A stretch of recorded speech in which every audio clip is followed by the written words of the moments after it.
بسم اللہ الرحمن الرحیم۔ السلام علیکم۔ کہانی کا آغاز ایک ایسے گاؤں سے ہوتا ہے جہاں وقت جیسے تھم سا گیا تھا۔ یہ گاؤں پہاڑوں کے دامن میں چھپا ہوا تھا، جہاں نہ پکی سڑکیں تھیں، نہ بجلی اور نہ ہی کوئی بڑی سہولت۔ گاؤں کا نام تھا نورانی گاؤں۔ اس گاؤں میں ایک خاندان رہتا تھا جس کے سربراہ کا نام دادا غلام دین تھا۔ غلام دین گاؤں کے بزرگ اور سب سے سمجھدار آدمی تھے۔ لوگ ان سے مشورہ لینے آتے اور وہ ہمیشہ ایک ہی بات کہتے: صبر کا پھل ہمیشہ میٹھا ہوتا ہے۔ غلام دین کے گھر میں ان کا پوتا ذیشان رہتا تھا۔ ذیشان کے والدین بچپن میں ہی ایک حادثے میں دنیا سے رخصت ہو گئے تھے۔ دادا نے ذیشان کو پالا تھا، لیکن غربت اور مشکل حالات نے ذیشان کے بچپن کو کٹھن بنا دیا تھا۔ ذیشان کا خواب تھا کہ وہ بڑا ہو کر اپنے گاؤں کو روشنی دے، علم پھیلائے اور اس اندھیرے میں امید کی کرن بنے، مگر خواب دیکھنا آسان تھا، خواب پورے کرنا مشکل۔ ذیشان روز صبح جلدی اٹھتا، مویشیوں کو چارہ ڈالتا، پہاڑوں سے پانی بھر کر لاتا اور پھر گاؤں کے اکلوتے اسکول میں جاتا۔ اسکول میں نہ ڈسک تھے، نہ پنکھے، نہ اچھی کتابیں، مگر ذیشان کو کتابوں سے محبت تھی۔ اس کا خواب تھا کہ وہ ایک دن اتنا علم حاصل کرے گا کہ پورے گاؤں کا نام روشن کرے گا۔ گاؤں میں غربت اور جہالت کا راج تھا۔ لوگ تعلیم کو فضول سمجھتے تھے۔ ان کا ماننا تھا کہ علم سے پیٹ نہیں بھرتا، صرف محنت اور مزدوری ہی زندگی کا اصل راستہ ہے۔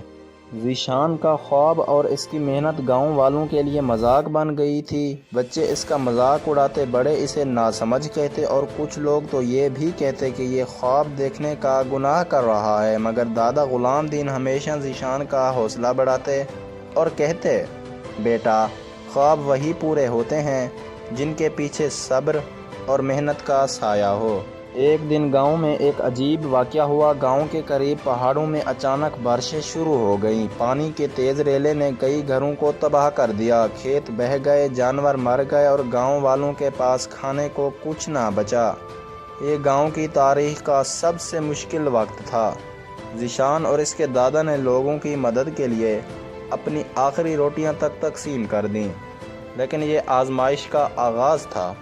اس مشکل وقت میں گاؤں والوں نے ایک جرگہ بلایا۔ جرگے میں فیصلہ ہوا کہ گاؤں کے نوجوانوں کو روزگار اور علم کے لیے شہر جانا ہوگا، کیونکہ گاؤں اب مزید کسی مشکل کو سہنے کے قابل نہیں۔ یہ فیصلہ سنتے ہی ذیشان کی آنکھوں میں خوابوں کی روشنی جاگ گئی۔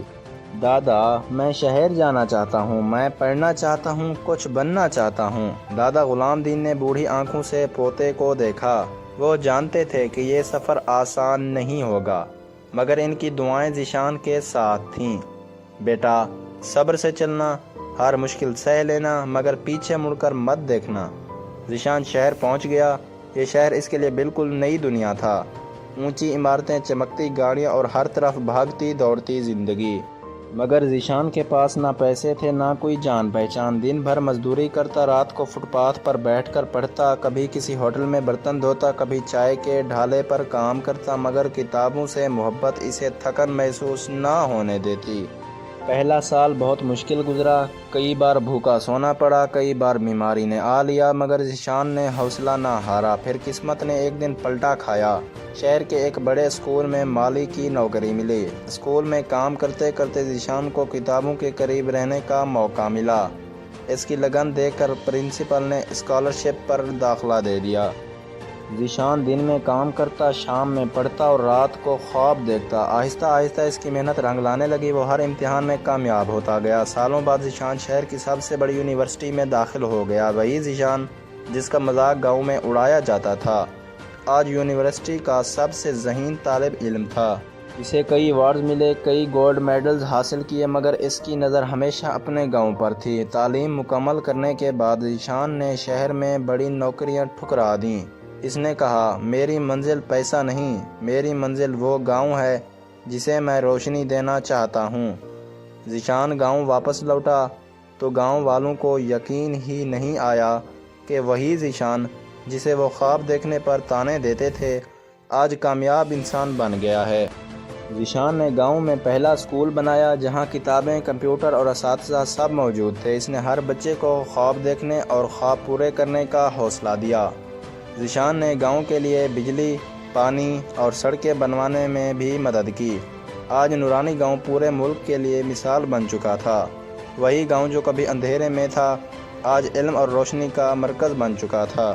دادا غلام دین کا خواب پورا ہوا۔ ذیشان نے ثابت کیا کہ صبر اور محنت کا پھل ہمیشہ میٹھا ہوتا ہے۔ آج بھی جب رات کے وقت گاؤں کا آسمان صاف ہوتا ہے تو ذیشان کے خواب ایک روشن ستارے کی طرح چمکتے ہیں اور ہر بچے کو راستہ دکھاتے ہیں کہ خواب صرف دیکھنے کے لیے نہیں ہوتے بلکہ پورے کرنے کے لیے ہوتے ہیں، بس صبر شرط ہے۔